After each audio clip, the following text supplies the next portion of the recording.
New Delhi has been gripped by a political mystery, a sudden resignation, a trial of clues, and a flurry of theories. I'm talking about what happened last night. As you know, India's parliament convened yesterday. It was the first day of the monsoon session. Things went as expected. Little work, lots of outrage. Then around 9:30 at night, the news trickled in. Vice President Jagdeep Dhankhar announced his resignation. It came totally out of the blue. Dhankar had taken charge in 2022. He had 2 years left in his vice presidency. But on day one of the monsoon session, he resigned. First, let me quote from what he said in his letter. To prioritize healthcare and abide by my medical advice, I hereby resign as the Vice President of India, effective immediately. Now, Dhankar is 74 years old, and he did have some health issues. In March this year, he complained of chest pain and uneasiness. He was hospitalized for 4 days. Apparently, he had cardiac-related ailments. Then in the month of June, he had another issue. Dhankar reportedly fainted during an official event. So yes, health was a concern. But the timing does raise a lot of questions. Just 12 days ago, Dhankar spoke at a university in Delhi, and he said he would retire in 2027. I will retire at the right time. August 2027, subject to divine intervention. He said 2027.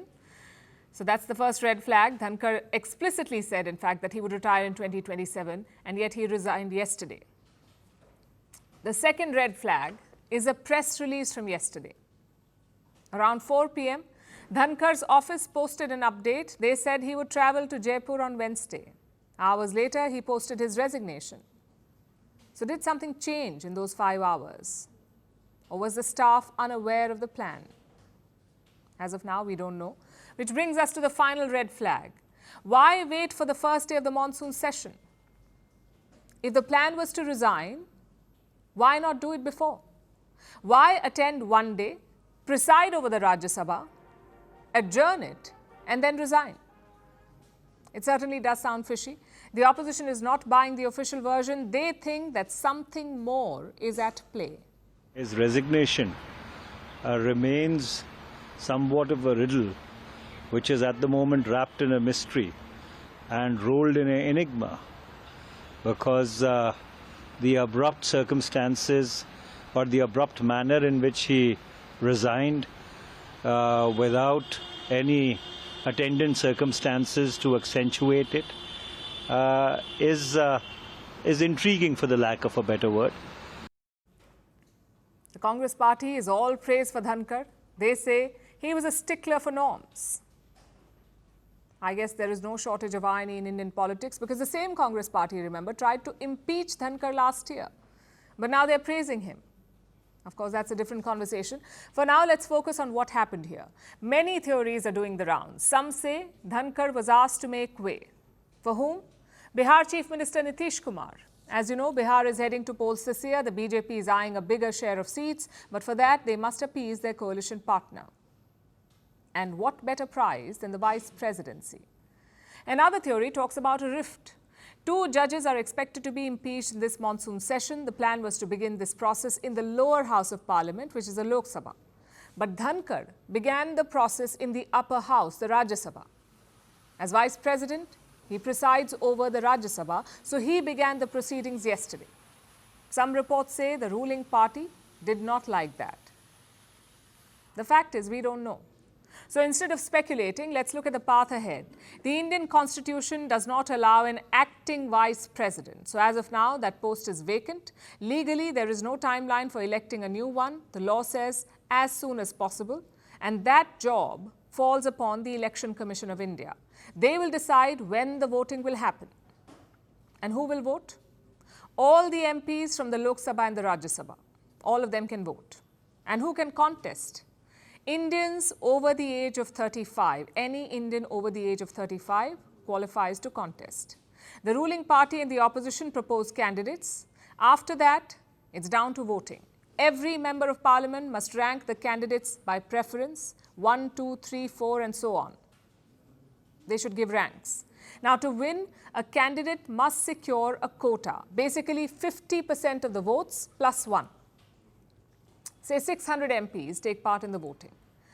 Then to win, you must secure at least 301 votes, 50% plus 1. If no one does, the candidates with the least votes is removed, and their votes are transferred to the others. And this continues until someone wins. I know it's complicated, but it's a very important part of our democracy, and that's the crucial part here. Higher the office, higher the stakes.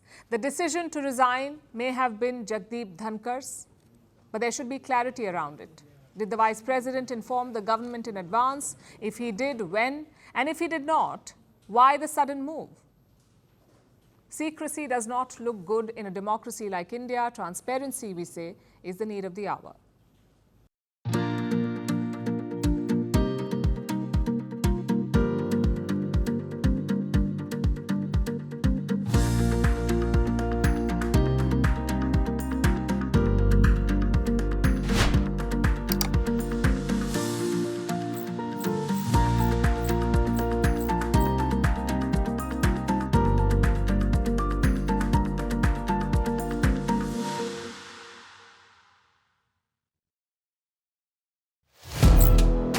Firstpost now available in 9 languages on YouTube. English, Stands at $36 trillion. French, Le FMI, comme German, Geschäftsführenden Direktor Hindi, $30 trillion ka kaidyo. Indonesian, Pemerintah tanpa pemeriksaan. Italian, Fiskali radikali. Japanese, 4 兆ドル以上も Portuguese, por causa do próprio balanço patrimonial. Spanish. Beautiful bill. Go to Settings, click on Audio Track and select the language of your choice. Be the first to know what's happening around you in your first language. Firstpost.